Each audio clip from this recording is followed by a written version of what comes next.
Hello everyone guys, this is your friend Dark Fox 3.0 and we are back with a new fanfic. Which is what if Naruto became the fire shadow of the multiverse, a godlike ruler surrounded by his forbidden divine harem, Kyuubi, Kushina and Fu Fire Part 1. And if you enjoy this fanfic then please press the like button and subscribe to my channel for more fanfic like this. And now let's start the fanfic.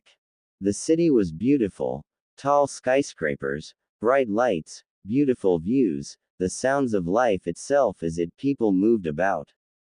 And none of them made any sense to the observer, and for good reason as this observer in question happened to be not from this world. And at this very moment, he was trying to figure out just what he was going to do now that he was getting into reach of this city. Where in the name of the kami am I? Naruto Namikaze Uzumaki had no idea what he was doing here in this world right now, and while he was still able to remain hidden while he was in the forest outside of the city. Everything that he was looking at right now was something that he had never seen before, and it was something that made the blonde shinobi from Konoha all the more confused by what he was looking at this very moment.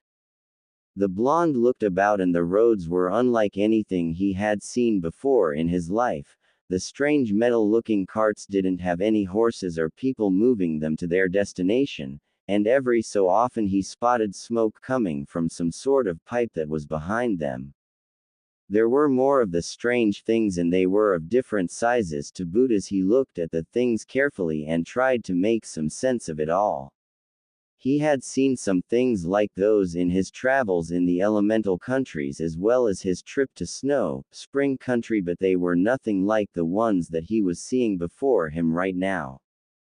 And the buildings, sure, the buildings in places like Iowa, Konoha, Suna, and several others were tall, but there were no buildings this size in all of his travels at all, and this added even more to the confusion that was hitting the blonde.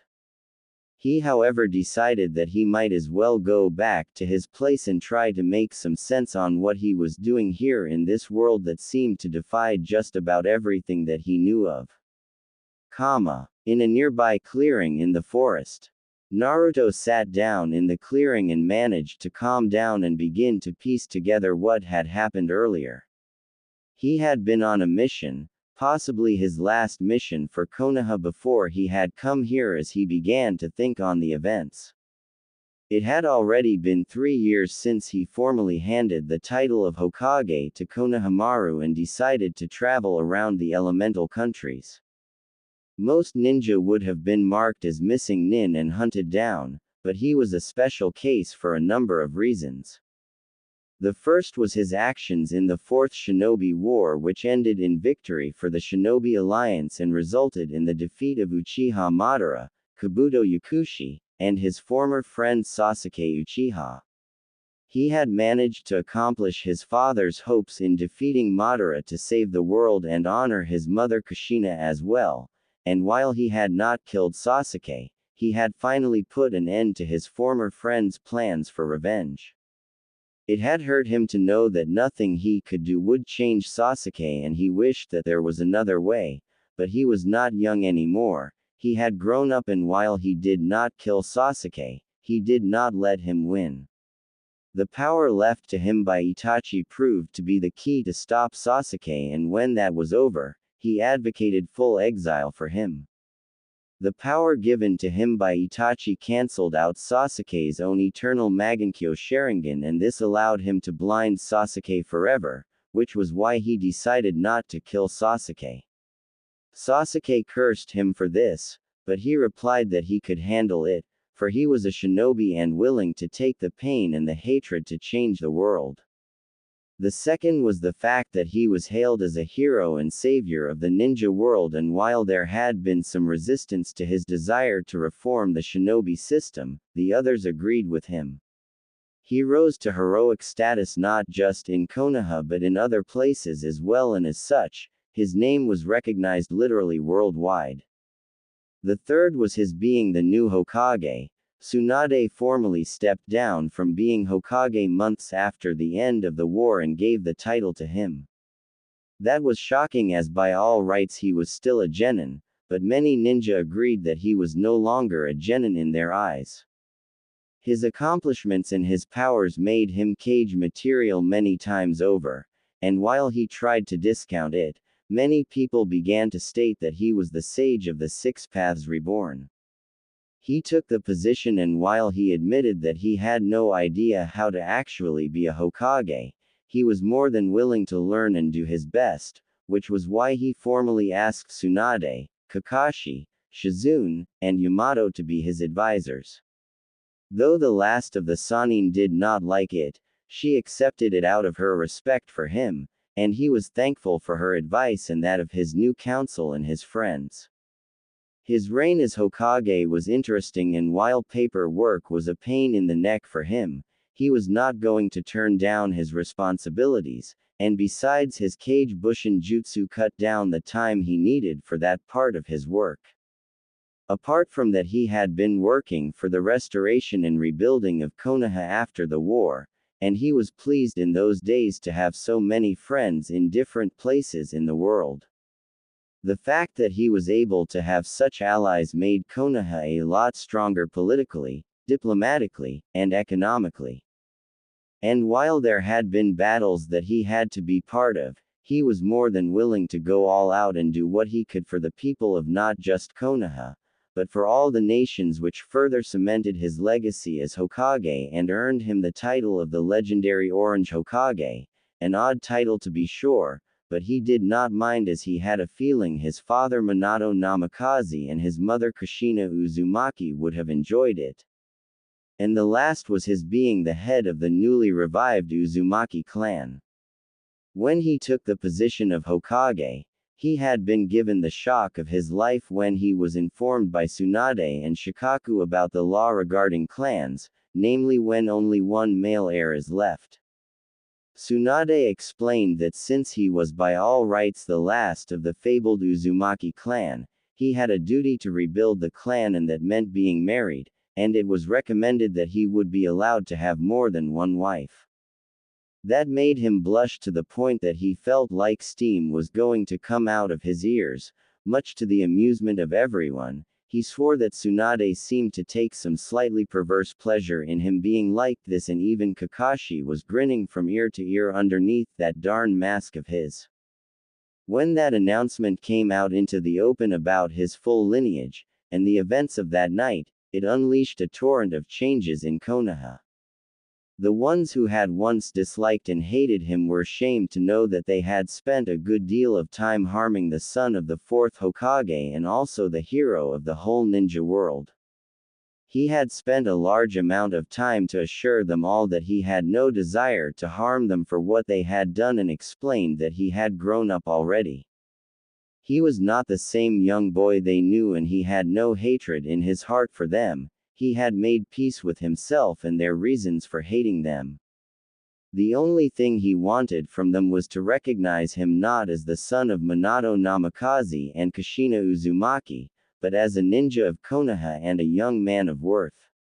He wanted them to also recognize him for his own accomplishments and not for the legacy of his father, since he was like his father in wanting to succeed through hard work and effort. The villagers were more than happy to do that and were in full support of him. That was also when he had to deal with the fact that he needed to take a wife, or rather several wives, in order to found the clan. He did have perverted dreams about being with more than one woman at times, but he was not sure that he was ready for such a thing happening to him in real life, even if it was officially sanctioned by law. He still had feelings for Sakura, but was not sure if she felt the same, and of course there was the situation between him and Hinata that had not yet been resolved after the Fourth Shinobi War. He recalled her confession to him when she was facing pain, despite the fact that by all rights she had no chance before him, and he was still shocked by it and trying to make sense on how to properly respond to her confession. They were not on bad terms with one another, but it was still awkward for him to know that she felt that strongly for him. That was why he decided to take some more time to think about what he was going to do before he made his decision on following this law or not. After a while he managed to speak to both Hinata and Sakura, and it surprised him that Sakura was aware of Hinata's love for him and was actually alright with it. And in turn she spoke that over time she had indeed developed feelings for him as well, wishing to make sure that she did what she could to make up for all that he had done for her as well as try again if he wanted her to do so. This had been a long discussion between the three of them, and it was not long before the three came to an agreement to at least take the time to work on their feelings. He got the surprise of his life when they were even willing to share him as well, and if he wanted, they were willing to marry him. The idea of being married to the two of them was something that surprised the blonde Hokage, and he replied that he needed time to think about going that far. However, it was not long before Hinata and Sakura were not the only women who would make that statement to him.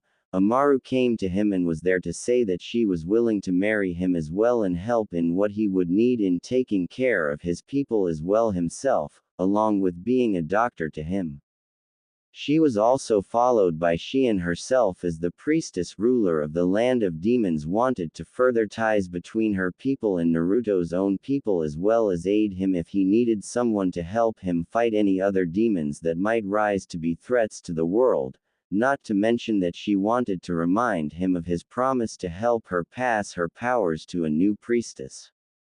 The whole situation was further complicated somewhat by the arrival of Koyuki herself, who wanted to cement a more beneficial and permanent alliance with Konoha, and the only way to do that was by marriage, and it was obvious who she had in mind as her husband, further confounding Naruto.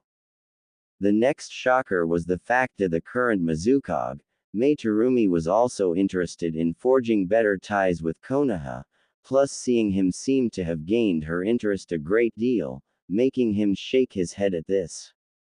Not to mention the other women from in Fire Country and outside the elemental nations as well who came to offer their hands in marriage as well.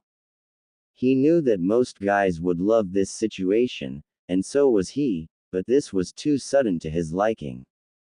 The good news was that at least he was given the time to build his relationships with them, and that was something he was utterly thankful for. Eventually he began to get used to being around the women who wanted to be with him and developed relationships with them, though the most prominent were with Hinata and Sakura as they were close to him in many ways. His other relationships, which were with Koyuki, Mei, Amaru, and Shion, also grew over time, and for that he was very thankful as it made the whole situation a lot more tolerant to him until it was time for him to get married. Once he made his choice, though, he parted in amicable terms with the others who sought him as a husband. The whole affair was celebrated in Konoha as delegates from every corner of the elemental nations came to see the event. After all, it was not every day that the hero of the ninja world was going to be married. And two women with considerable talents, to say the very least. Of course he had to deal with the fact that his male friends were curious about how the wedding night was for him. He was able to keep his trap shut, but they had no problems guessing that it was quite the experience for him when he was blushing to the point he would have easily surpassed Hinata in the bushing department. Kakashi was utterly amused and had no problem needling him, though in a good way, and even Iruka and Yamato laughed at it while Sai just smiled in his usual fashion, though this time around, the smile was not forced in any possible way and was actually real. Afterwards, he was now taking his duties very seriously, and while there were ages of peace in the land, there were still those who sought to incite war and chaos, so his work was hardly over. But with all the support he was getting, he was more than ready and willing to go all out in order to see that such threats would be dealt with through peaceful means before going to force when all else failed. Not to mention his wives were more than willing to teach him a number of skills and techniques to help him if there was a chance that they could not be by his side. And he finally felt the same joy he had seen his father Minato had when he was born, when he also saw his children being born. It was sad to him that neither his parents were able to see him finally have children. He could easily guess that his mother Kushina would have lovingly doted on her grandchildren, while his father Minato would take pride in training them in his free time and when he was not busy. But he had no doubt in his mind that they were watching him in the afterlife, and no doubt his sensei, the pervy sage Jiraiya, was enjoying it as well. There was no doubt in his mind that the white-haired perverted ninja would have written a whole library worth of smut after what he had seen as well. He also took to heart that his children would be another reason, along with so many other youths, for him to defend Konoha for as long as he could and be able to. And he in turn would defend his grandchildren when they too would be born. But like anything else, there was a bad side to things, namely in his Uzumaki heritage. He aged slower than the women he married, and due to that bloodline from his mother, it was hard for him to know that he was not going to be able to grow old with them, even more so with the Kyuubi's purified chakra giving him a very high healing factor that made him heal faster and better. This made him become a living symbol of the name of the Uzumaki clan. Initially he was able to deal with it, but it was not long before it was going to be painful for him, as he knew that his loved ones would pass on long before he would. Sakura and the others understood it and did their best to assure him that they did not have any problems with it, but they did insist to him that he should not burden himself if they passed away while he was still alive, and lived to enjoy the world. He promised them that, but it was not easy for him in any sense, as he had done so much and he was not afraid to die. He was even interested to finally meet his parents and even the pervy sage along with the third Hokage. To know that it would be a long time before he himself reached his end was hard to accept at times, and the following deaths were hard on him. First was Tsunade, who passed on after so many years, though she died with a smile on her face and being surrounded by his children and grandchildren, who she had become a godmother and great godmother to. She was soon joined by Shizune, who had at least been able to marry, and to Iruka no less, who also joined her in death, succeeded by their own children. Both were truly important to him, as Shizune was like a big sister to him and a god aunt to his children and grandchildren, and Iruka was like his big brother father figure.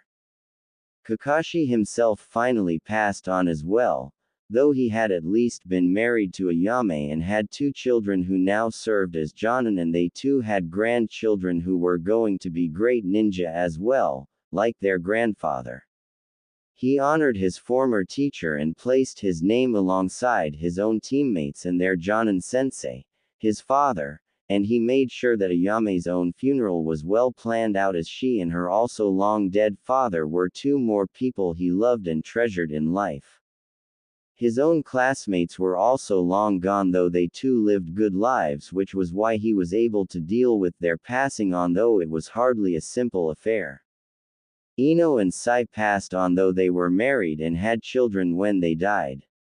It still amazed him that they were even married, and Sai admitted that being married to Ino was interesting to say the least. He was proud that their children were doing their parents proud, and so did their grandchildren. He had no idea just how the 2 even managed to finally tie the knot, but he also knew that Ino was happy and Sai was being genuine about being married to her. Neji and Tenten were also married, something that he found rather funny when he was told of their engagement. He had a feeling that sooner or later, Tenten's support for Neji was going to turn romantic at some point in time. And he was not alone either, as Hinata used to tell him that her cousin thought of his teammate a lot more than he used to after the war. They too passed away together, and he made sure that both were buried side by side, since they had been working well as a team both in the battlefield and out of it. Shikamaru finally got out and married Temari as well, and for that he was utterly amused, considering Temari's bossy nature and Shikamaru's dislike for bossy women. But at least despite their differences, they did get along, and at least his lazy teammate finally managed to win Kankuro and Gaara's approval of him marrying their sister. Most guys steered clear of Tamari due to her brothers, but Shikamaru finally managed to win their support, and despite his worries, he discovered that his dad was right about women being different with their loved ones. He and Gaara were the ones to oversee the funeral respectively, and it was a hard thing to do. Rock Lee managed to finally be a Jonin and rise to the same level of his sensei Guy at his prime as well. This was something that Guy was proud of. And to the amusement of everyone, even Kurenai Lee was able to finally meet the love of his life. Yakumo herself had spent time with Lee, and while she could not be a ninja alongside him, she proved to be a person who Lee cared deeply about. Lee loved Yakumo, and she had those very same feelings as well, and they were able to have some children of their own, and Yakumo was able to see them all grow to adulthood despite the weakness of her body. In the end though, Yakumo died due to her frail form, but she was happy to be with Lee, and Lee himself was happy to be with her. When she died years afterwards, Lee honored her by training their children, who thankfully were as healthy as he was to be ninja. Lee himself died in battle, but died with a smile, saving his children from a force of ninja trying to kill them. He personally carried Lee back to Konoha and buried him alongside his team, as well as his wife, who had been welcomed by Neji and Tenten as well. Choji himself eventually found a wife, and the woman was a kunoichi by the name Suza from Suna as well, who proved that even those guys who were big-boned, as Choji preferred to call it, could get married. Suza was a very attractive woman, but appeared to like Choji a great deal and was not the least bit bothered by his size, much to the surprise of Ino and Shikamaru. They had several children, and she was welcomed warmly by Choji's parents when they finally met her. Even he was surprised at the good fortune that hit Choji, and not a day went by that he recalled laughing with Choji about it all. And it was therefore hard for Choji when Suza passed away after so many years together, but he manned up and became a good father to their children, and then a grandfather to their grandchildren, and he was buried next to Suza when he too passed away, but not before doing the same ceremony for his family heiress, their first-born daughter Chauna. Kiba and Akamaru eventually found their own mates, with Kiba actually getting along with the Kumo Kunoichi Karui, though how that ever happened, he could never understand, and Akamaru finally being able to find a mate in a female canine named Kuromaru. Akamaru had a number of pups, and Kiba as well as Karui had several children, with Karui being able to be in Konoha and Kumo. They too eventually were buried, with Kiba and Akamaru being the first, with Karui and Kuromaru joining them. He personally oversaw the funeral as well to make sure that his friends and their mates would be remembered for all they had done in and after the Fourth Shinobi War. Shino eventually had married as well, with a member of the Hyuga branch family, a kunoichi named Aya, who was a distant cousin of Neji, who idolized her cousin and proved as capable as Neji and Hinata, though not as stern. It amazed everyone, even Neji and Hinata, that Shino would find a partner, but they congratulated him and he thanked them in his own way. They have 3 sons and 4 daughters, with the boys able to use the Byakugan and the girls being able to use the Aburame clan's special beetles without any problems. Shino and Aya were proud of their children, and they too had given their lives in the end to safeguard the future of their children in a battle that they took part in years into his reign as Hokage. Gaara himself met his end as he died serving Suna after passing the title of Kazekage to his own daughter with Matsuri. He and Gaara were always friends, and he was proud that Gaara rose to being the beloved Kazekage, and he privately thanked Matsuri for being there for Gaara. They both died in service to Suna, and befitting their time together, they were buried side by side, and he personally made a statue of him and Gaara shaking hands, a show of his eternal friendship with Gaara, and this was retained by Gaara's family and his own as a symbol of unity between Konoha and Suna. Then his wives finally reached their ends as well. With Sakura being the first to pass on after so many years of them being together. His former teammate was still beautiful even when she was as old as Tsunade when he first met the blonde Sanin, and he was happy that they had finally been able to be together and live as husband and wife after all that they had been through. They shared one last meal together and went to the training field they were in long ago. They spent the night there together talking about everything that happened to them. The most important was how they finally were able to fall in love with one another despite their history and how she had been to him in the past, to which he replied that it was not a problem anymore and he would love her either way, much to her happiness. The next day, she passed on with a smile on her face as they sat there in the field, and he gave her a tearful farewell, and when she was buried, he placed a bouquet of sakura blossoms on her grave to honor her and her namesake. Hinata soon followed 2 years after Sakura, and like Sakura, they spent time together before she passed away peacefully in her sleep. They traveled to the places they had been to in their youth, and to the places they had been to when they began to date after he had become Hokage. One such place was the very same waterfall when he had actually seen her before but had not recognized her. She blushed at the memories of it and how she felt when he found out. As soon as they got back to Konoha, the two of them spent one last night chatting with their children and grandchildren and how much faith they had for them. And they also spoke about how things turned out, with him still amazed at his discovery of her love for him when they were young and his apology for not being able to see it. She smiled and replied that he did not need to apologize to her. Hinata then passed away the very next day, and like Sakura, he made sure to place her favorite flowers on her grave.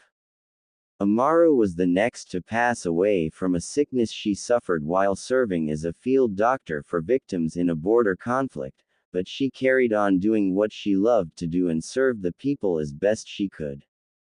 He was proud of her even though it hurt him to know that she was soon going to pass away, as she had truly become someone he respected and loved for her devotion to saving lives without medical jutsu. She served Konoha by teaching medic nin how to still save lives should their chakra be too low for jutsu, and also taught him some of her own skills in medicine. They traveled to her home, and there she spent her last days healing and tending the sick there before going back to Konoha and teaching her graduating class of medic nin. Afterwards, they talked about how they met and how he had been a positive influence on her in the end. As she died of the sickness, he made sure that she was properly buried and placed her favored scalpel on her grave while keeping the medical sachet she made for him to use for himself or others. She herself passed on after leaving behind the title of priestess long ago to her first daughter who succeeded her. She continued to use her power to help seal away evil spirits and demons should they return, with Naruto alongside her. Eventually her actions cost her as her powers drained her and she died, but not before she and him traveled to the same place where he had vowed to help her pass her powers to the next priestess. She also had helped in training him some new sealing jutsu that would use his chakra in conjunction with the sealing jutsu techniques he learned from the salvaged Uzumaki clan records that he was able to find after learning more of his mother's clan. She and him spent time together in that place, and she too was still beautiful even in old age as she passed away with a smile on her face. She gave him her pin and a good portion of her powers and soul in it, which was why he never left it behind. Koyuki herself met her end after many years of them being together. She worked hard to be Queen of Snow, Spring Country, as well as wife to the Hokage of Konoha and a world-famous actress. It amazed him that she had so much stamina and energy as well, since in that span of time she also juggled being a mother to 6 active boys and 4 girls, and also perfecting the generator that her father left under her care, and becoming a beloved and respected ruler in the lands beyond her home. In time, however, the strain took its toll on her and she had to eventually retire from being an actress as time passed, until she gave the throne to their firstborn son, and she spent time with him and even enjoying gardening with him. When she passed away, he made sure to play her movies both old and new, and placing the same necklace she wore on her grave as his tribute to his favorite actress, princess, and wife. He also took the swords she had made for him as a present for their wedding, and he treasured them and stored them in a scroll to be used in battle if needed. May herself eventually passed away many years after she gave up her position as Mizukage and gave it to their daughter, who was able to have her Kekkei Genkai as well as the Uzumaki clan's long life and vitality. She was still powerful and strong, and their marriage helped ensure peaceful relations between their respective homes. Their relationship was dynamic in many ways, as Mei was not like most women he had met, though in time he grew to love the beautiful Kunoichi, and she in turn loved him in her own fashion, and was happy to see that despite still being a Jinchuriki, he would never lose himself to sadness and despair.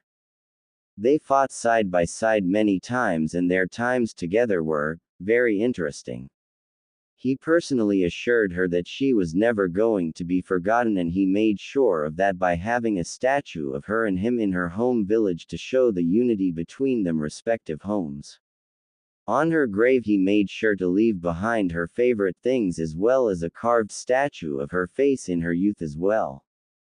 The deaths of his friends and loved ones were hard on him, but he soldiered on to rule Konoha, but he soon passed the position of Hokage to Konohamaru and lived as an advisor to his former student, friend, rival. In time, however, he felt that his time was over and he had accomplished all that he had dreamed of ever since he was young. He felt that it would be better that he would others go on with their lives. There was still much his world had to offer, and there was no sense that he could not go out and see what was beyond the elemental nations. His time with Temujin proved that the world was vast, and seeing it all was an adventure in itself, and he wanted an adventure. That was why he decided to leave Konoha and allow the younger generation to lead this time, and also he was going to see the world and the people he had helped protect from Madara and his mad plans of world conquest and control. That had not been easy to do, but the villagers agreed, and so did the rest of the ninjas of Konoha as well as the younger generations of his clan. He gave his final words of advice to Konohamaru and also to the head of the clan, and after taking all he needed, he was on his way, but not before leaving behind a message that if Konoha ever needed his aid, then they can call on him to come and help them. His travels took him to many places, and in them he met many different kinds of people. Some were good people, others were dangerous and not to be trusted, some were trying to survive and needed help. The time he spent was not just traveling and seeing the sights that were there to see, though. He decided to take the time to write his memoirs and also continue writing the novel series started by his godfather to honor him and earn money along the way. Even though he had quite the inheritance left behind by his parents and more, he wanted to earn everything by hard work and determination, and he did so, and that felt very good to him in more ways than one. It was not long before he was found by Konoha ninja once again. They greeted him and even bowed, but he never wanted that and told them that despite his status, he was still a human and wished to be treated as such. The Anbu nodded and apologized as they explained that in the years following his absence, his reputation grew to near saintly proportions and his family was doing well, which was why he was treated with such respect. He learned of a powerful device, a chakra weapon that had been stolen and was going to be used by a rogue force of ninja who wished to start a new ninja village with those who desired to return to the old ways and meant to attack Konoha itself to bring down the village. He did not wish that, and he placed aside his wandering days to help his village once more. They tracked down the rogue forces, and while he was able to convince some to surrender, the others did not. This forced him to fight and showing his abilities in combat once more, which had not dulled in the slightest even after years of travel around the world. However, the leader, a ninja named Karuta, defied him despite his own respect for Naruto and revealed that he had activated the weapon already and soon it would be unleashed on Konoha. The weapon was like a cannon shell and would instantly destroy Konoha in the same way Pain had done before as it left the base. He would never let that happen after all that he had accomplished and what so many had fought and died for. He intercepted the weapon with the same technique of his father and managed to use the same jutsu to move the weapon. But it detonated just as he used the jutsu. All he knew was that he had stopped it before it reached Konoha, and all he saw was white, and he thought that he was finally going to die. He was not afraid as he had done everything, and even though the Kyuubi told him to escape, he did not, as he would be able to see his loved ones again. But instead, he did not die as soon as the light faded away. And now here he was, in a world that made no sense to him in any possible fashion. Naruto knew that staying here was not going to be a good thing, to say the very least. He had to find a good place to hide and gather more information about where he was at this time. Nothing was familiar to him and there seemed to be a lot of noises and sights, so he had to be careful. The first order of business he had to do was to find some way to blend it, and he doubted that his clothes that he usually wore were going to do him any good in this place that he now happened to be in at this time. With that in mind, he decided to get to using his jutsu. He turned and spotted a man who looked fairly well dressed and saw that he was able to blend in well enough. With that in mind, Naruto used that technique that he recalled very well. Henge. Once he was done, he went out to see what he could learn from this world that he was in. Thankfully it seemed that the henge was going to be able to do it, and he was soon milling around in the crowds. The people were different than what he was used to, some of them dressed in fashions that he recognized, while the others were completely different as well.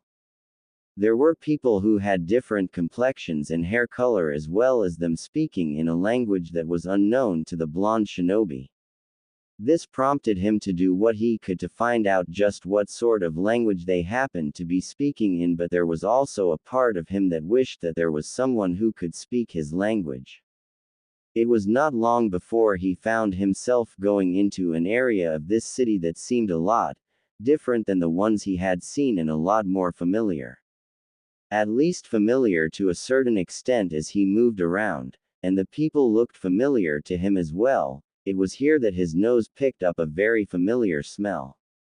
Ramen. Yes. The blonde shinobi quickly homed in on the smell, and sure enough, he was able to see the place of origin of the smell and saw that while it was not like the ramen stand he frequented all his life, it had a roomy and calm atmosphere.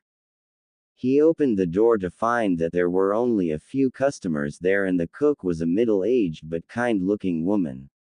The cook turned and gave him a smile and spoke to him, but in the same language as everyone he met. Naruto frowned at that and decided to speak in his language. I can't understand what you are saying. The woman looked at him in surprise and then spoke in a different language, one that he quickly recognized. Oh my, a foreigner who speaks only Japanese. Huh, what do you mean by Japanese? Weeks later. The woman's name was Natsumi Oyama, and she was the head chef of this ramen restaurant that her family owned for a number of years in the city that was known as Los Angeles. Her family had moved from their homeland of Japan years before as immigrants. Though Naruto had no idea why they would move away from this. Japan place, he was not going to comment until he knew more. He had grown up enough to know that until he got all the needed information, making assumptions was asking for trouble. It took a while before Natsumi agreed to hire him as a worker in her place, though this required him to be in henge, though he was able to wear clothes that showed that he worked there. Some of the other workers were not too happy at him coming, but after a few weeks, he became a good friend to them. It made it easier that they spoke the same language, though they did comment on Naruto's dialect on more than one instance.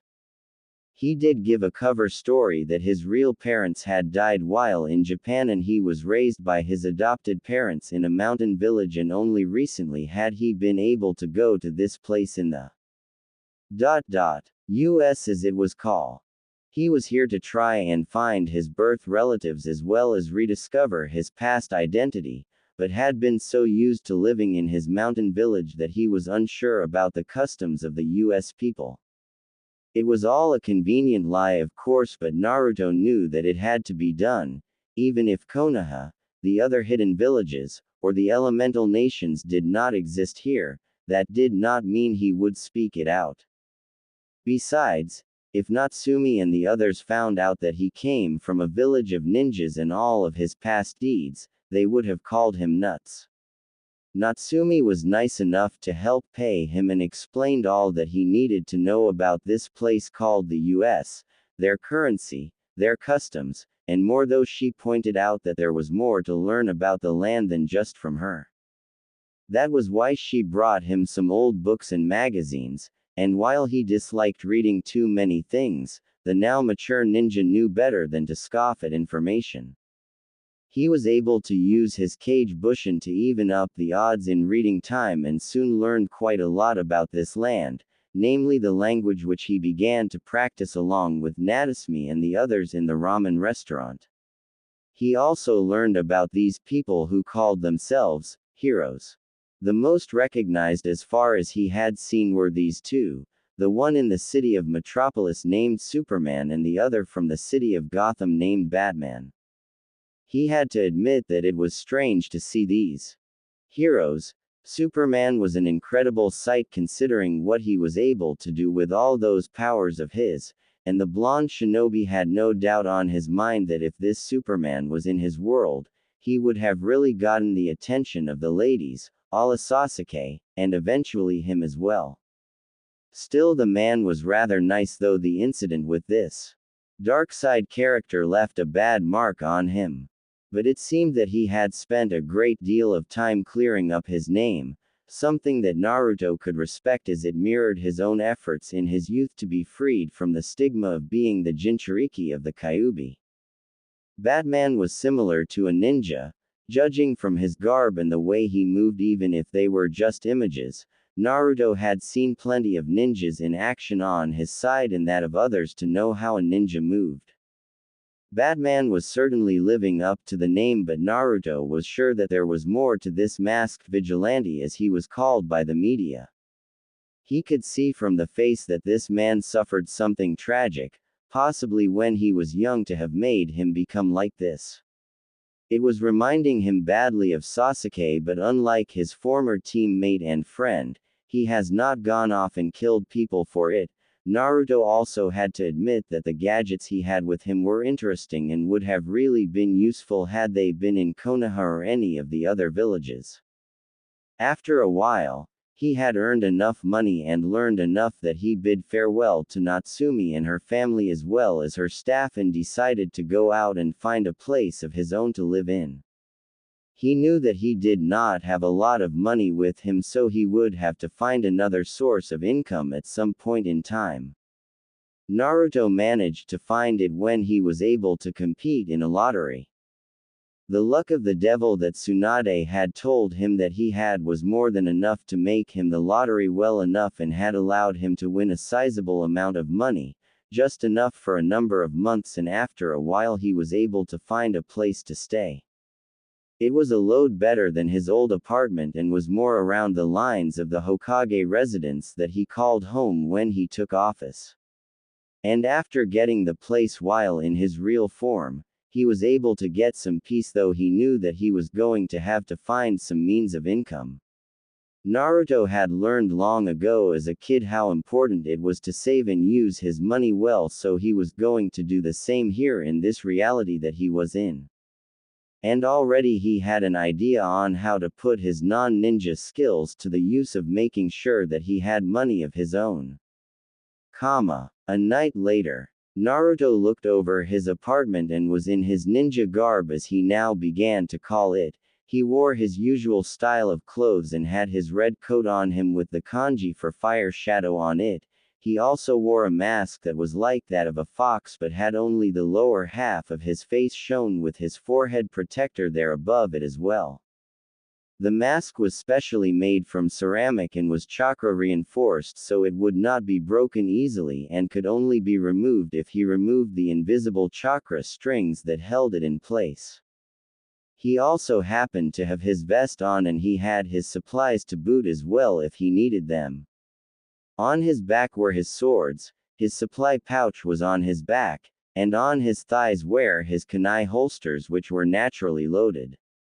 This was going to be the first time that he was going to go into Los Angeles in disguise in his ninja garb as well. He had no doubt that this was going to be different from what he was used to, but he was alright with it, as this was something he was interested in doing ever since he got into the city. The apartment was not too far from the city and was not filled with people, so he doubted that anyone was there to see him, and it was at least 4 stories up without any other building nearby. He might not have any furniture of his own at the moment, but once he found a way to get his own money, that can be solved. With that in mind, he left behind a cage bushin to manage the place while he was gone and help make sure that anyone coming around would think that he was not going anywhere and was staying home. As he left the place, he was able to use another addition to his arsenal, which was kunai armed with specially made climbing cable reinforced with chakra. This way he could move about as if moving on ropes while using his abilities to walk on surfaces once he reached them. Any distance that he could reach with leaping he was able to tackle well enough while looking around the city while using his chakra to hold on to the surfaces.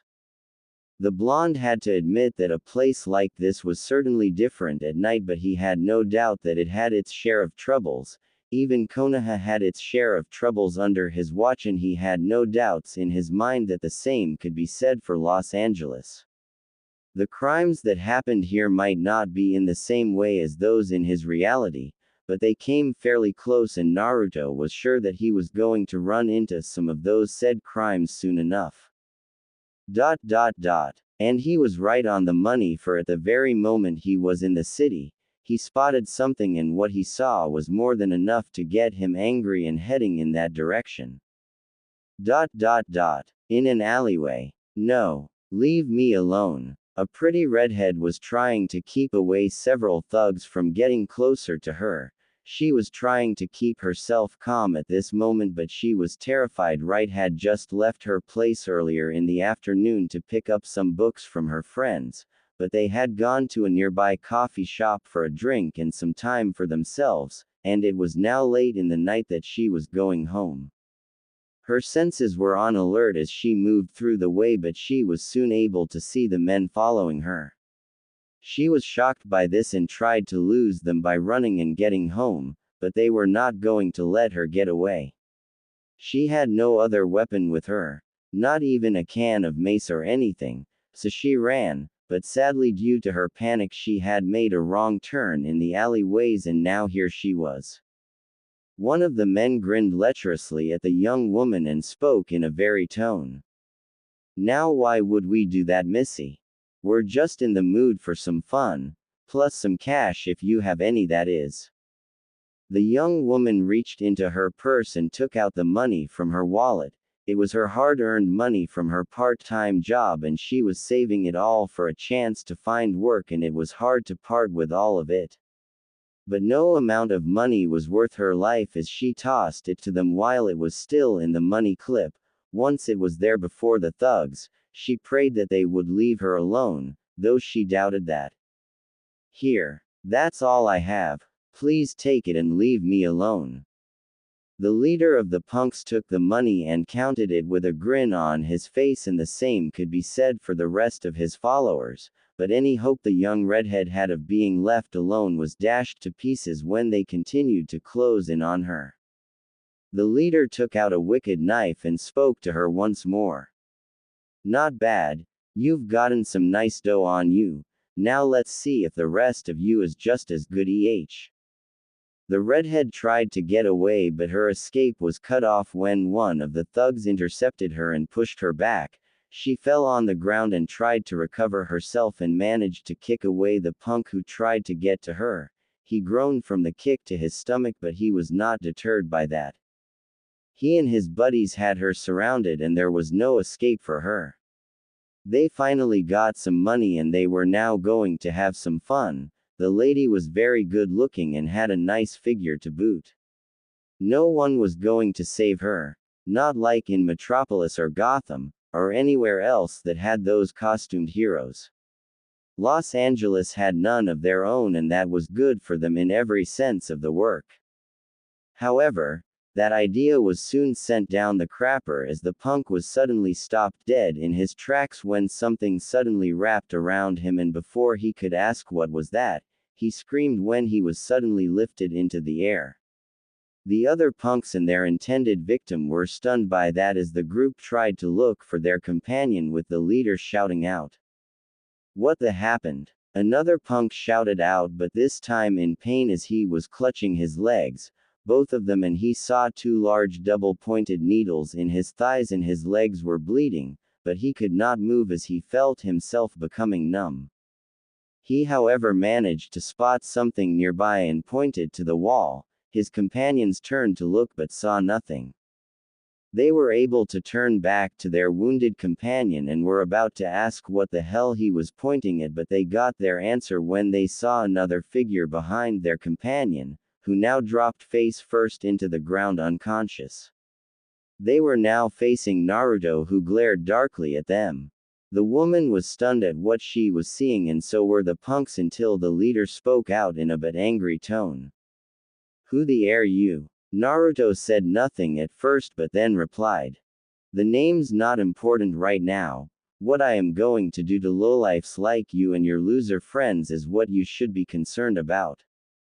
"Oh yeah, you some sort of nutjob in a costume who thinks he can be a hero. What are you going to do to us anyway?" Naruto glared even more and decided to end the taunting and replied, "You guys are so pathetic to actually be ganging up on a woman like this. Are you losers so disgusting that you can't even afford cheap dates?" That infuriated the group of punks, and the leader made that obvious as he struck first. "Shut up. I am going to mess you up right now, freak. Bad move. ... Naruto was not impressed. This guy was moving too slow to be even a threat as he casually dodged the strike from the guy's knife and he avoided the rest, without moving at all from his current position. He then lashed out with a powerful kick that sent the man flying back and hitting the ground hard and skidding away until he collided with a trash can. The other punks were stunned by that, and that was the opening that the blonde shinobi was waiting for as he quickly charged in. The punks only saw a brief flash of his yellow hair as he unleashed a world of pain on them. The punk nearest him was introduced to the blonde's elbow strike to the stomach that sent him crashing down hard in pain, as Naruto used his back as springboard to land two kicks into the face of two other punks that sent them flying back. One of the punks managed to recover from the shock and tried to blindside the blonde, but got nowhere as Naruto was quickly able to dodge his attacks and appear behind him and land a punch the second he turned that sent him down. The blonde evaded another punk armed with a chain, but he caught it and used his strength to yank the guy forward and used his arm in the same way as Karabi and did, though he used no chakra or element in that attack as the punk was too weak to use it on to begin with. The man was sent to the ground hard as Naruto quickly flipped forward and introduced his feet to the chin of the next one as he used his hands to lift himself up like a rocket from the ground. He then lashed out with a spinning kick in mid-air to send another punk flying as he struck him right at the head. As he landed, he spun around to avoid the next one, who was armed with a broken bottle intent on stabbing him in the back. The fool moved past Naruto and the blonde introduced him to the ground with a sweep kick followed by an elbow strike to the back of the head. He then turned and introduced a series of finger strikes on the next attacker, hitting in spots he knew would work to stop the man cold, and used full-blown fists on the next attacker while the first was frozen stiff. The blonde then used his knees to strike at the second attacker and finished off the two of them with powerful kicks that sent them going off to La La Land. The former Konoha Hokage and shinobi looked to see that the punks who attacked him were all out cold. They were all unaware that he had not used his full strength on them, as doing so would have either crippled them or killed them outright, and he was not in the mood for that since they were not true threats. But a shout of fear got his attention and he turned to see that the leader had somehow managed to get hold of the young woman and had his knife by the throat. By now, however, the man was in a panic and tried to find a way out of this mess. "You let me leave right now, or else the bitch gets her throat cut." Naruto glared darkly at the armed man who held the woman by the throat with a knife and spoke in the coldest tone he could muster. "Harm even an inch of her, and your life ends here and now." The thug saw something in the masked man's eyes that told him that this was no idle threat, and that shocked him as he began to feel a great deal of fear in himself. With that fear growing by the second, he finally relented and dropped the knife that he had on the young woman's throat. "All right, man. She's all right, see? Are we cool?" Naruto said nothing, but he reacted as he charged at only a quarter of his already impressive speed, and that was enough, as he quickly grabbed the punk and tossed him over the woman he had held hostage and smashed him to the ground while disarming him of the knife. The shock of it was more obvious to the young woman, but Naruto expected that and calmly relaxed himself as he searched the lead punk and found the young woman's money. He took that and offered it to her while speaking in his most calm and friendly tone. "Here you are, miss. I believe this is yours." The young woman looked at Naruto, and as soon as she realized that he was not going to harm her, she reached out and took her money. She felt instant relief as she realized she had just been saved from not just being robbed, but far worse as well. She broke into tears and nearly collapsed, but Naruto quickly saved her and spoke to her. "Are you all right? I just realized you saved me, not from just being robbed, but, oh my god, what they could have done before you came along." Naruto said nothing as he allowed the woman to cry so she would get the emotions out. He glared darkly at the punks and wished he could have really given them a serious beating, but he was not going to do that before a woman who was by rights a civilian. As soon as he felt that she was all right, he turned to her and spoke once more as she wiped away her tears. "You feeling better?" "Why yeah, thanks again. I'll call the cops and tell them everything that happened here. Thanks for saving me."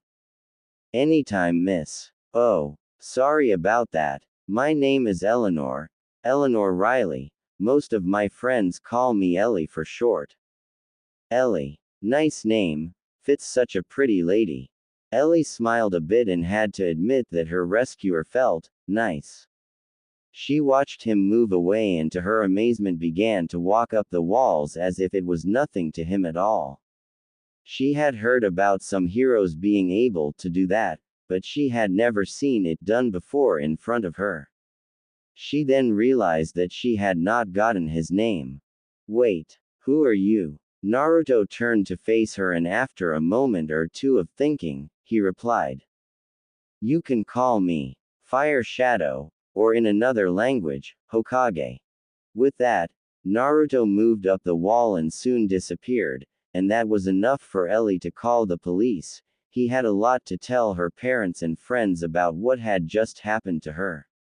As for Naruto, He had not gotten too far when he felt his danger senses kick in and he moved quickly. On the road, the gun battle that was raging in the streets was getting fiercer by the second as Naruto finally arrived at the sounds that were in the area. He looked to see a number of cars in black and white with flashing blue and red lights. His reading of Natsume's materials told him that these were cars owned by the police, a sort of government-sponsored civilian peacekeeping force and not part of the military. He saw that their situation was not too good, and while he would have just let them handle it, the sight of several wounded police officers and civilians brought back images of the battles he had been in. The battle with Pain, Nagato, and the aftermath of the Fourth Shinobi War came back to him, and that was enough to make him move fast. The robbers were armed with high-caliber weapons, and the police were still not able to do much until SWAT arrived, as their weapons were not doing well since the robbers had high-grade body armor on them. Things looked very grim as several of their comrades and some of the civilians nearby were wounded, and paramedics were there, but with the bullets flying about they couldn't move to help the wounded. This was how bad it was, and the police had a hell of a time trying to keep the media from getting hit as well. They were about to get some help as some of the robbers who were reaching for their clips suddenly were unaware of a strange knife-shaped object land in their group. They were not going to be unaware for long as someone suddenly attacked them from behind.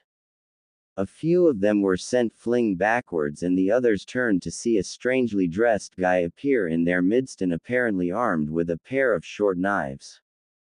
They turned to try and deal with him, but they were in for the shock of their lives as the man moved too fast for them to get a good lock on him.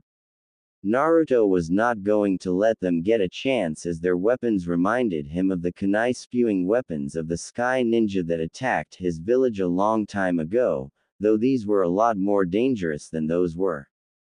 Several of the robbers were badly injured as Naruto quickly used his wind chakra to amplify the cutting force of his weapons, and also he used his strength to a slightly higher degree to hit his targets. The kunai's amplified cutting force allowed Naruto to cut through their weapons and body armor easily, wounding them but not killing them outright, as he wanted to let the police handle that, as this was still their job. But if he could keep these robbers from harming more people, then all the better. He then placed aside his kunai and switched to his swords, and with the training he got from his old friend Kurabi, he was doing a very good number on his foes right now. Already the results of the blonde's rescue were obvious, as the paramedics were able to get to the wounded and treat them, while the more critical ones were evacuated when SWAT arrived. The police were not shooting as they were not willing to risk hitting the one who had just came in to help them. And the media themselves were now trying to record what was going on before them as the new person was helping the police. Naruto himself noted that and decided to end it quickly as he cut through the weapons of his attackers and used his taijutsu to even up the odds in the battle. He placed aside one of his swords and took his special kunai and placed it back as the last of the robbers fell down to the ground, his shotgun cut in half and him out cold. The scene might have seemed peaceful had it not been for the now incoming armored truck that was being driven by one of the robbers. Apparently he and his posse had planned to use the armored truck as an escape method once they were able to take it from the bank's garage, as this bank happened to have one in said garage.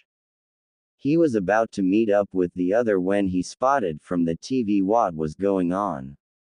And now he apparently wanted to run down the one who had made him and his crew miss out on what would have been a very sweet score that would have been the start of a career, as they would use the money to pay for more powerful weapons and equipment to rob even more banks, not just in LA but elsewhere as well in the US, with the exception of the cities that had those cape-wearing heroes in them.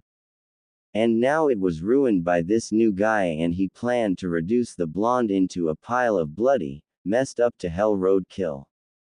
Not that Naruto was going to let that happen, as he placed aside his sword. Naruto glared at the truck driver as he readied his technique to stop the last thief dead in his tracks. He summoned his chakra and soon formed a sphere of pure energy, which surprised just about everyone in the area. He then slammed the Rasengan right into the front of the vehicle and focused his chakra into his feet to hold him into place. Rasengan. The result was explosive as the Rasengan slammed hard into the vehicle's armored front, and with Naruto's much stronger chakra reserves behind it and his refined control abilities now at the forefront, it was going to be explosive indeed. The truck stopped with a roar of metal as it was lifted off its feet briefly before the metal buckled hard and began to warp and crack on impact. The vehicle hit the ground as its engine was completely mangled by the impact force alone. The driver was not thrown out of the vehicle due to wearing his seat belt, but the results were just as surprising for him as he gasped in horror from the impact force and from the landing as his vehicle hit the ground with the armored skin in the front cracked and bent. He didn't have time to react as Naruto moved to the driver's side and used his wind chakra to cut through the door and toss it aside, and he cut him loose from the seat belt and to the ground to the police. The police and the media looked on in shock as the battle was over and the blonde shinobi turned and gave them a smile and bowed. He flicked his hand up to a building and all they saw afterwards was a flash of yellow as the man disappeared.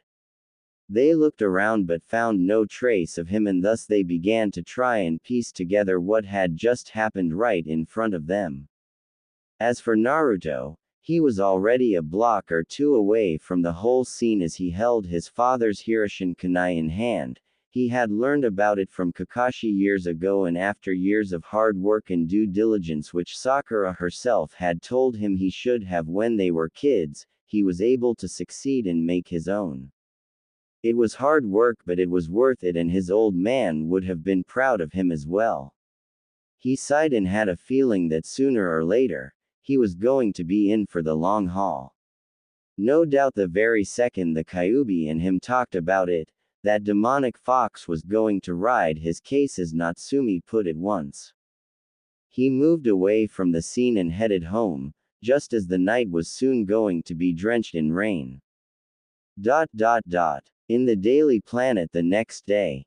As the day went on in the Daily Planet, several of the reporters were currently listening into the news, namely that from the City of Angels. The video was from last night and had only one topic in mind. A violent shootout between a number of bank robbers and the LAPD was brought to a swift resolution last night when an unknown figure appeared and fought with the bank robbers. The figure was dressed in black and orange and wore what appeared to be a short-sleeved long coat of red with black flames with some sort of Japanese writing on it, which our analysts have translated to mean fire shadow, or in this case, Hokage.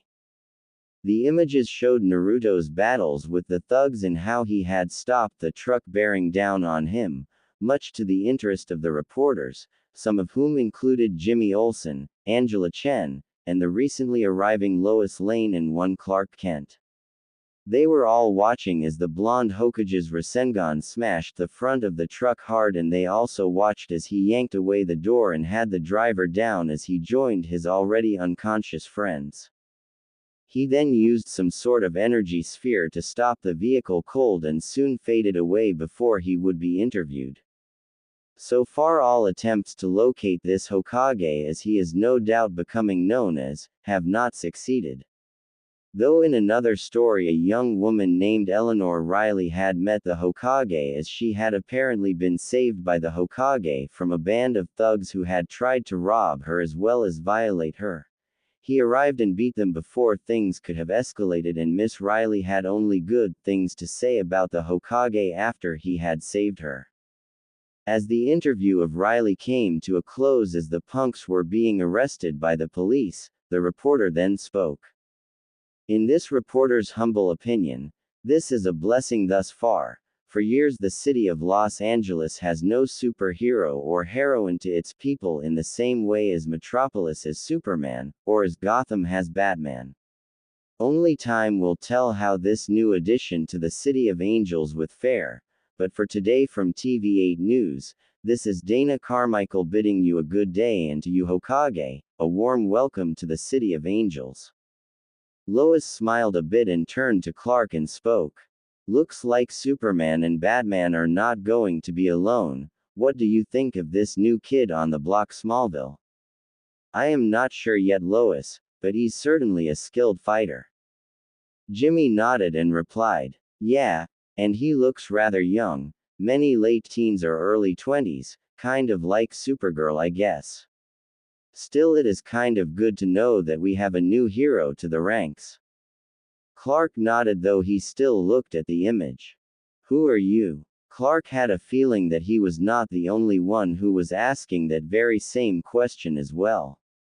No doubt Bruce and the others of his family would be curious as well who this new face was, and no doubt Bruce would be very critical of this new youngster. And Clark had a feeling that he was going to run into this Hokage at some point in time. He was not sure when, but if there was one thing he knew that he could count on, is that his gut feeling was right on the money. The world of heroes has just gotten bigger. The busy streets of the place known to all as the City of Angels was so different from what one who was not a native was used to. And that applied to the disguised blonde who was currently walking the streets in a set of clothes that were the kind one associated with a regular teenager to an early adult who had his own sense of clothing style. Naruto wore a set of black denim pants, a white shirt and a green with black vest on. The only thing that would have been different about his appearance was his ever-present birthmarks on his face, as well as his now red hair, which was still spiky but draped downwards. The blonde had managed to get his hands on washable red hair dye and used that to color his hair. Naruto made sure to pick a color that would match his mother Kushina Uzumaki's own deep red hair so it would be different. He had done so in order to avoid being seen in public, since if he had not done it and left his hair in not only the natural shade and style, it would have attracted attention. He doubted that they would have recognized him as the Hokage from last night, but if there was one thing Naruto learned in his long life and career as a shinobi, there was always a need to be ready for anything. Besides, it gave him a chance to actually try and have the very same cool red hair of his mother. He recalled easily how he had loved his mother's hair when he had been able to speak to her for the first and last time in his mind during his attempt to finally control the chakra of the Kyuubi long ago. Kushina smiled and loved that, as well as loving him deeply, and that had been the key to him winning the fight, and she laughed at his words on how cool he would have looked with her hair color on instead of his father's. Now he looked the part, and that made him smile even more, and so far it seemed to be working as he moved through the city well enough without having the resort to henge. Still, it amazed him to see the city of Los Angeles. It looked so different in the day compared to what he had in the night when he went out only yesterday. And this was the reason why he took the time to disguise himself and explore. He could have used henge once again to try and move about like last time, but he decided against it since there were now alternatives that he could use, and thus he did not need to use his chakra. That was going to be used for other purposes, and as such more practical disguises were a must for something like this. In an internet cafe. Wow. This is different. Those were the words came from his mouth that easily described this place he was in right now. He had seen the very large number of people there in the building and wondered what was this all about. He had managed to reach the inner areas of the city and had seen a large number of people there, and him, being the curious one that he was, decided to take a look and see what was going on. And the things he saw in there were impressive to say the very least, as he saw computers and more all over the place.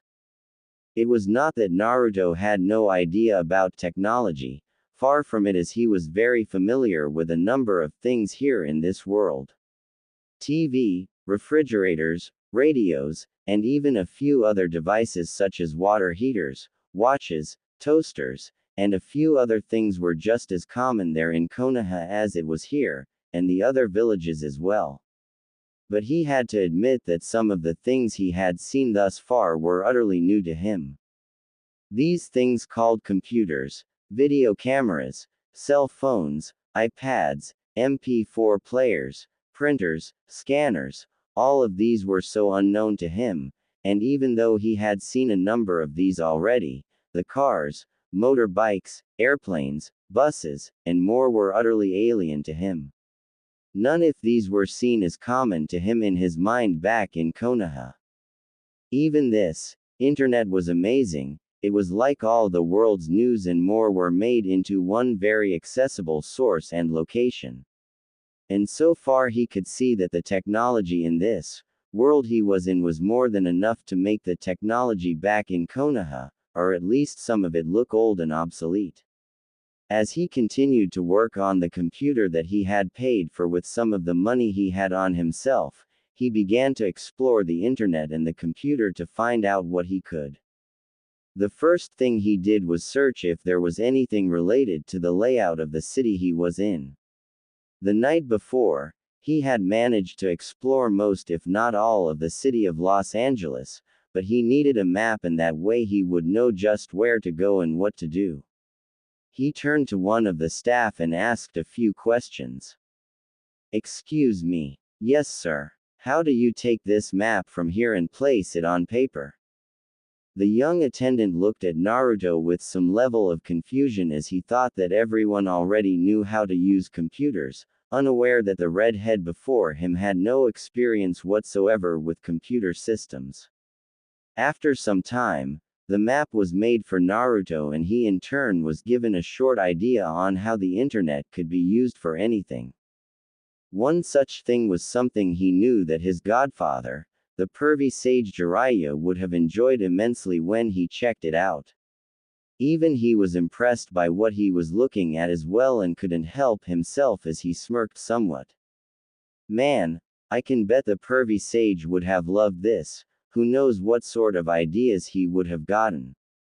As he placed that thought aside, he decided to see what else he could learn, but he knew that he was going to have to be rather careful about it.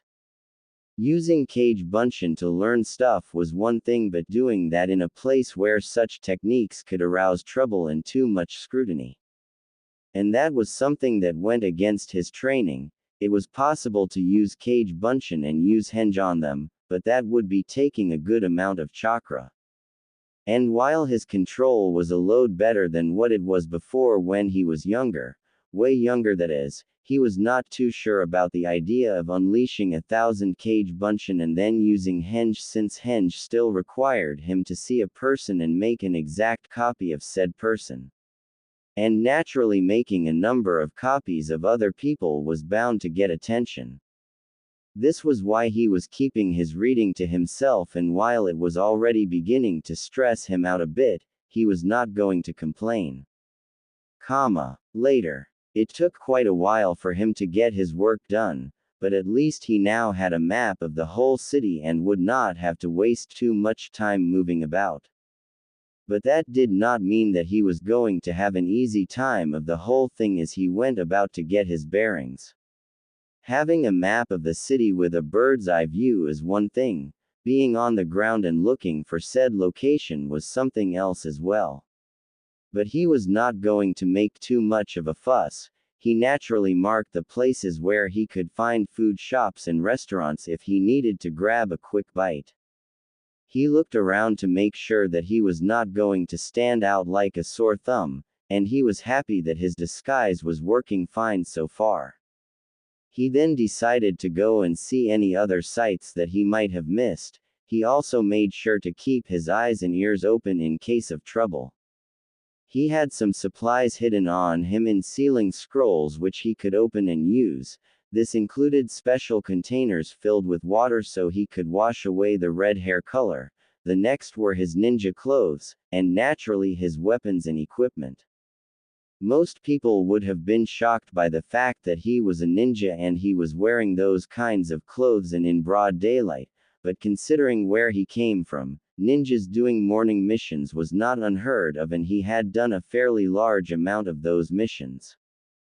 He also decided to read up on what was the view of ninjas in this world, and what he learned was not exactly something that he had expected. When he discovered that they were not able to use chakra like he could not help but be surprised by that discovery. The way they used the ninjutsu that he was familiar with was both familiar yet odd as well, and the gear that they were known or suspected of using was both familiar and yet not at the very same time. Naruto also had to admit that some of the documentaries made about ninjas were partially right and also those films were somewhat close. Still, he had yet to meet ninjas in the flesh, though Batman was the closest one to that description, as the man was no doubt trained well. So far this world's technology and what he had seen was something that he was still getting used to. But at the very least there were no shortages of things to do, places to see, and women to look at every now and then. So far, however, there was nothing going on that would force him to go into his ninja uniform, and for that he was thankful. Hours later. Man, what a day. Naruto silently said to himself as he entered what was a small diner.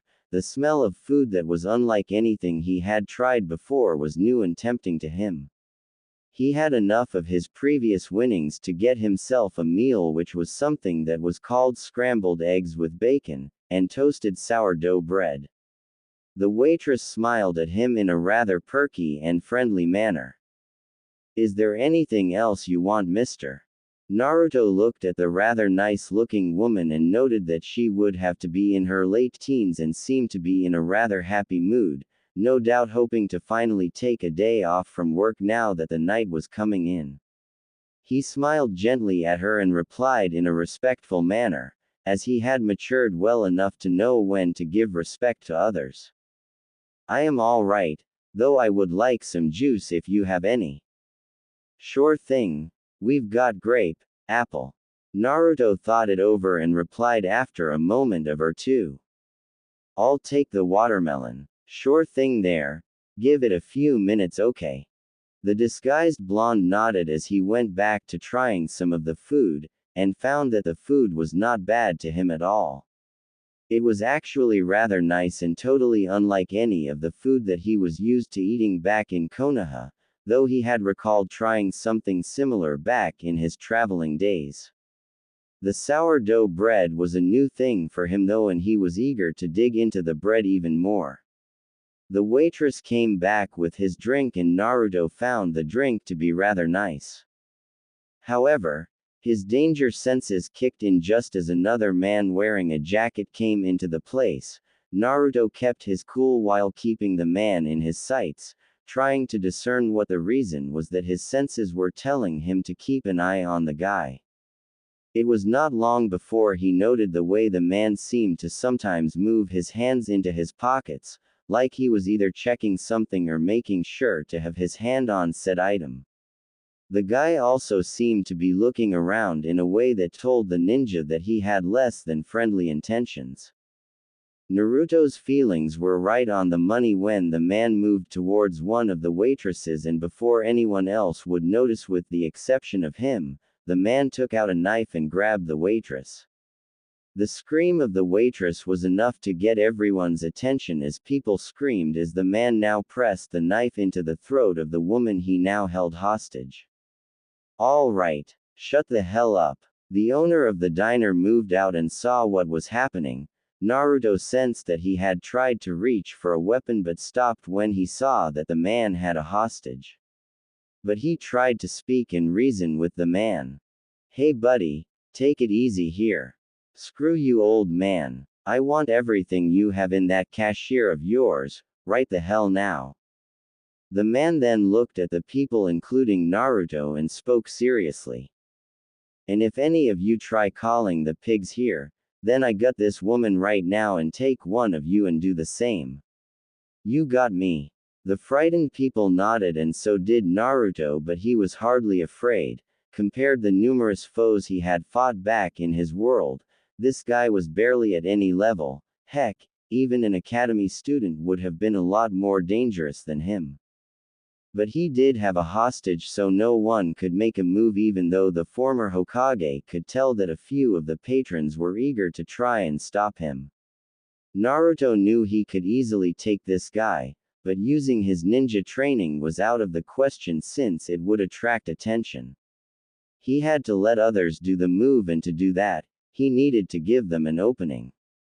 And he already had a very good idea on how to do just that as he reached into his pockets slowly and took out a coin.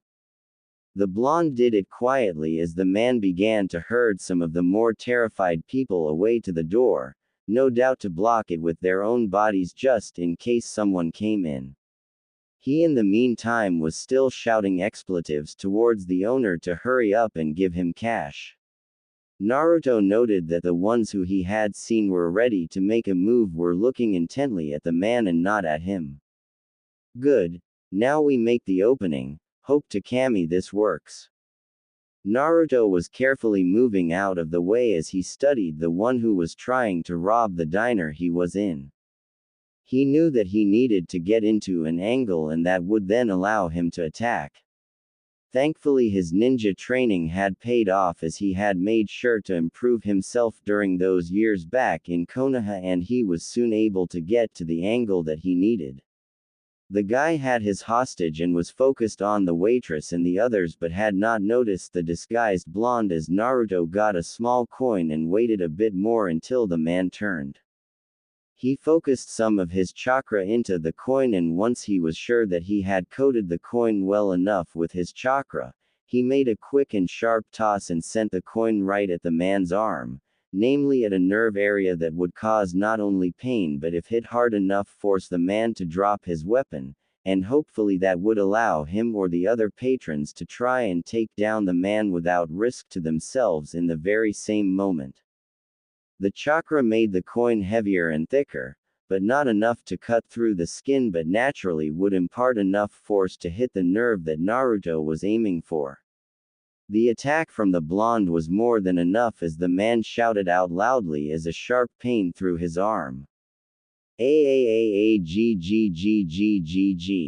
The attack made the man drop the knife he held, and that was the moment some of the other patrons needed as one of the larger ones got up and attacked with a football-style tackle that sent the man to the ground.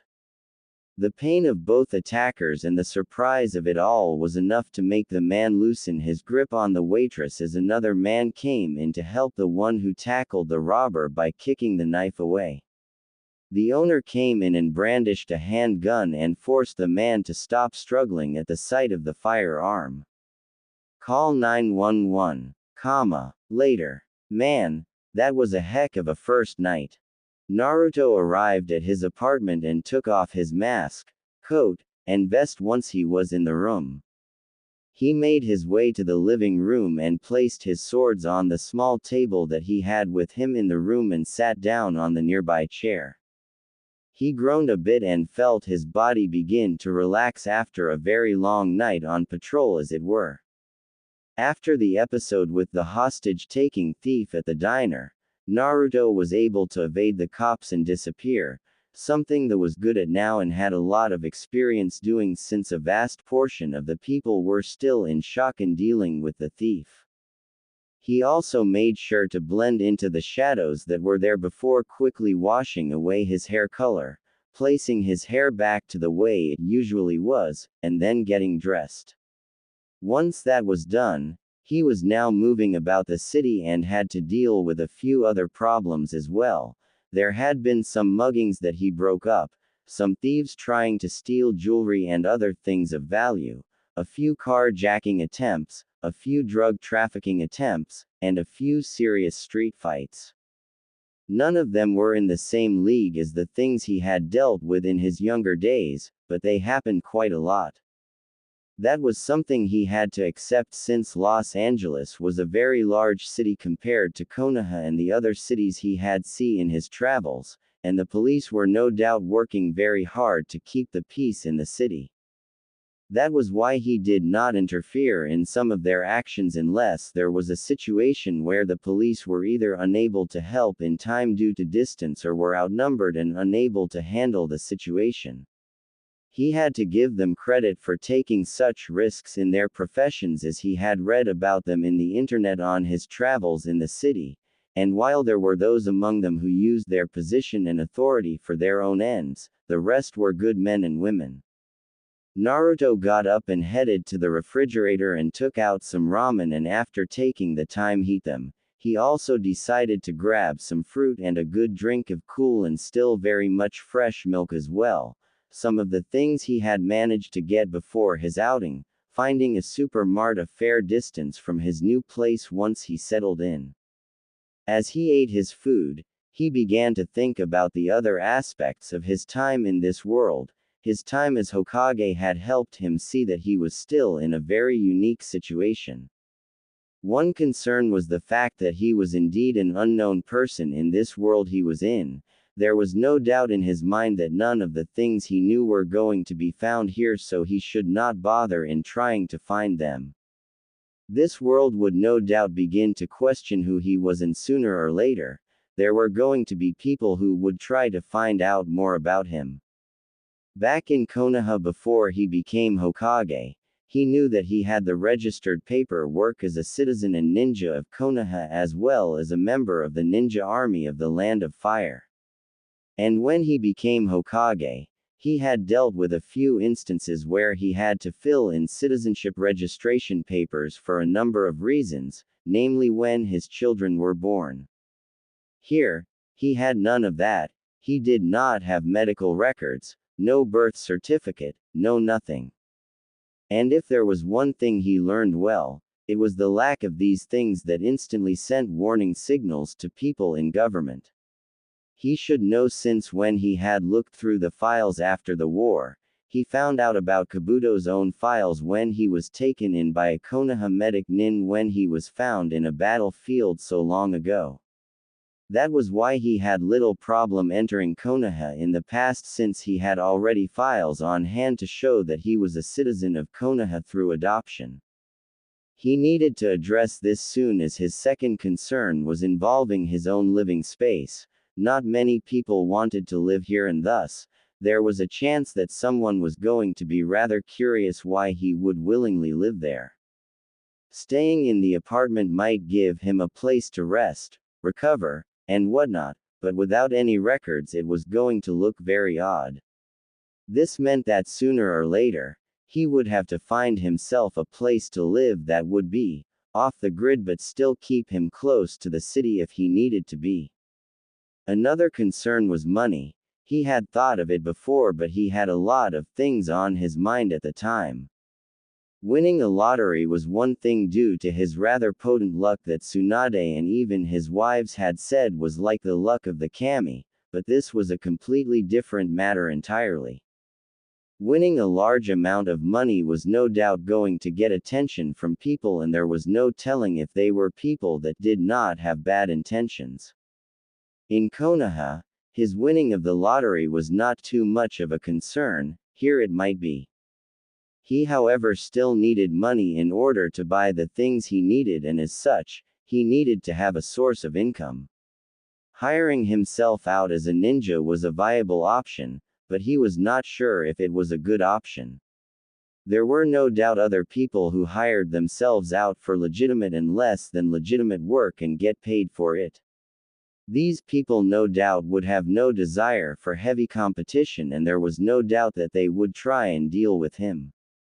And while he could be an assassin, he had not killed anyone just for money alone. When he finally killed both Kabuto and Madara, he had been paid handsomely, but these men were totally irredeemable and had to be taken out as soon as possible, and money was the last thing on his mind.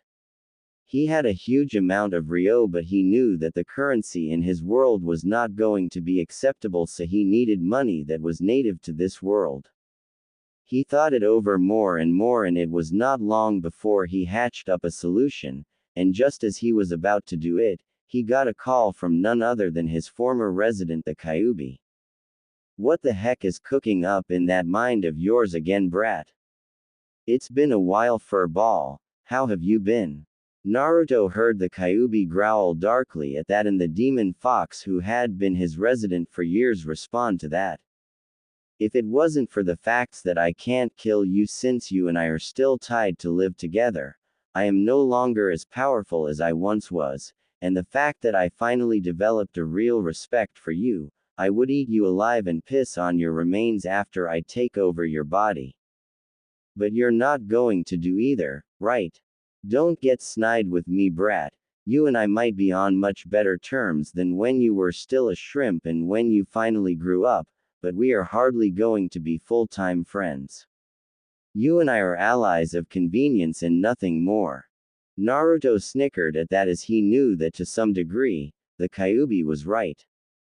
Even after their time together, his control over the Kyuubi's chakra, and to the Kyuubi's grudging respect, the defeat of Madara and his allies as well as Sasuke, they were hardly good friends.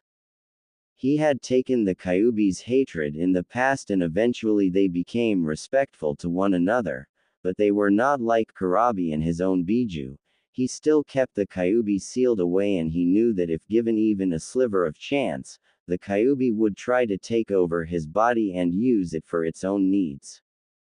Maybe we are, but you have to admit that we did a lot better working side by side than going after each other by the throat. I did help you gain your desire for revenge against Madara for the crap he pulled on you after all.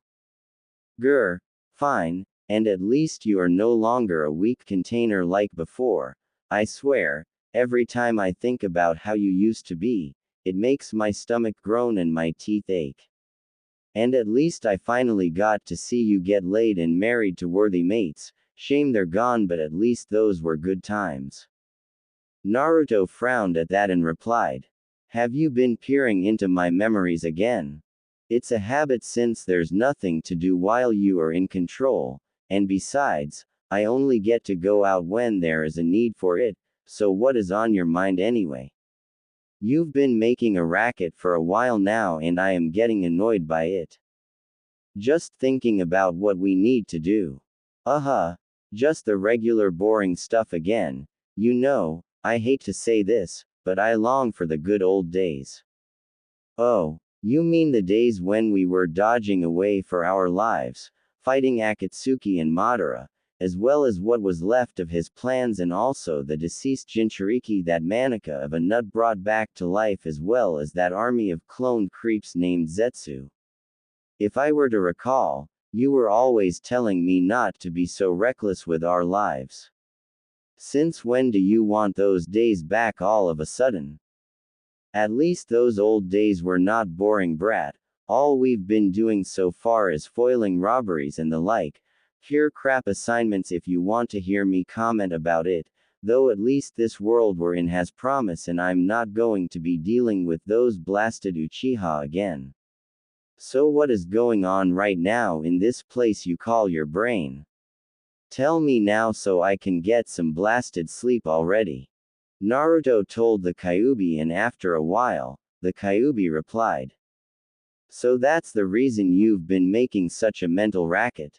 Please, you've done worse before. Living on the move in this city should be enough. Stay in one place and then move around, and doing odd jobs here and there should cover it. Easy for you to say. You don't have a lot to deal with in your own mind, and stop peering into my memories, Kyuubi, or else I am going to tighten that cage again." "Ha, at least you've grown a very good pair. Tell you what, why don't we go and get drunk and have a lot of fun? From what I have seen, this city's got some interesting stuff to look at and experience, especially the female company." "Oh sure. Go out and get drunk and get laid. That seems to be an answer you would come up. I swear you're like the pervy sage at times." "It's a start, and besides, with my healing of you, your bloodline, and that senjutsu you've been working with for decades, you're going to be fine." "Haha, we have to worry about how we're going to live here, Kyuubi. That stuff can wait. I was thinking of being a sort of traveling writer, might work." "And what, pray tell, are you going to be writing about?" "My travels, people, places I've seen, battles I've fought in, that sort of thing. I might even try my hand at doing those novels the pervy sage cooked up here in this world like what I did back in the old one. HMPH, do what you like, brat, but I sure as hell hope we get to see some action soon. I am getting really annoyed that we only have to deal with such small fry. If there is nothing else, I am going back to bloody sleep. Night then, fur ball. Same to you, shrimp. As soon as that conversation was over, Naruto began to think about that idea. Writing was something he had done a lot of times and he had plenty to write about. He could try it out and at least see if he could earn money out of it. But he still needed some things to do that. He usually relied only on an empty book and his supply of pens and his imagination, but this world had a number of very interesting things that he felt he could use to his advantage. It was going to be something that he was going to have to take in consideration, but for now, a good night's sleep could do him a world of good. After cleaning up the place and making sure to secure his home from anyone who might come in, he got some much-needed shut-eye. Tomorrow he was going to do some major shopping and also possibly win some more money in either a few odd jobs or in a lottery, and when that happens, he was going to get to work. 4 weeks later. Jimmy Olsen was usually the kind of guy who was working around the clock in the Daily Planet, namely when it came to pictures and articles that were of great interest, since he wanted to be a photographer and one of the best in the Daily Planet as well. But right now, he was checking out this recently circulated short novel that was becoming something of a hit with some of the younger members of the newspaper. The young man had to admit as he read the story that it was interesting, and more than once he could not help but shake his head as well as blush. Man, whoever came up with this is either a guy with a very vibrant imagination, or one hell of a pervert. He was so engrossed in reading the book that he was not aware that there were two people coming in behind him. Thus it was not surprising that he was surprised when the book was taken from him. Hey, you know better than to be reading on the job, Jimmy. The young man gulped as he recognized the voice as Lois Lane's, and sure enough, he was right as he saw that it was indeed Lois Lane with Clark nearby as well. Sorry about that, I'm just reading the story halfway now. Lois read some of the book's contents and she raised an eyebrow at this and looked at Jimmy. Where exactly did you get this? I bought it in a bookstore. It was recently released from Los Angeles, and made by a writer there, someone calling himself Sage Thompson or something like that. For a guy who writes stories like that, he's not too bad, though not as good as you, Lois. The dark-haired female reporter shook her head and replied. This guy's different, I'll give him that, but while he might stir a man's ego with some of this, I still don't have a liking for what I have read so far, though he does have a rather extensive imagination. You mind if I take a look at this book, Lois? Lois raised an eyebrow at that and replied. You sure about that idea of reading this book yourself, Smallville? The stuff I just read might not be good to you. Clark smiled a bit and replied. I'll be fine, Lois, I am a full-grown man after all. Clark looked the book over as soon as Lois handed him the book, and when he read some of it, he could not help but raise his own eyebrows. The two waited until he replied, though he could not help but have a slight shaking of the head as he spoke. He's got a vivid imagination, all right. Still, it's not too bad, at least, compared to some of the things I have heard about. Right, anyway, we've got a story to cover. Make sure Perry does not see you with this, Jimmy. As the two left, Jimmy took the book and hid it away, and he wondered just who this guy was.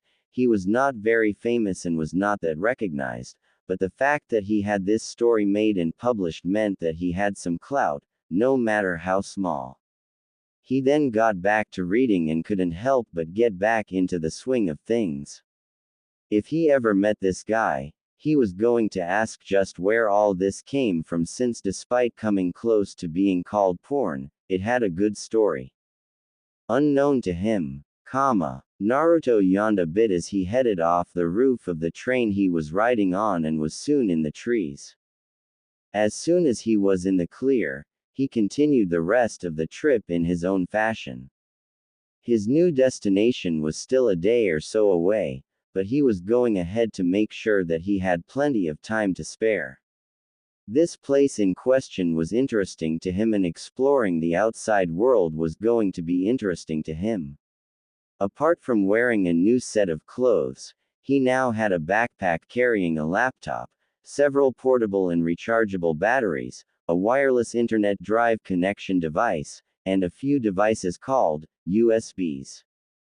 These had his files, and after spending a week poring through computer manuals and practice, he was able to make good use of it.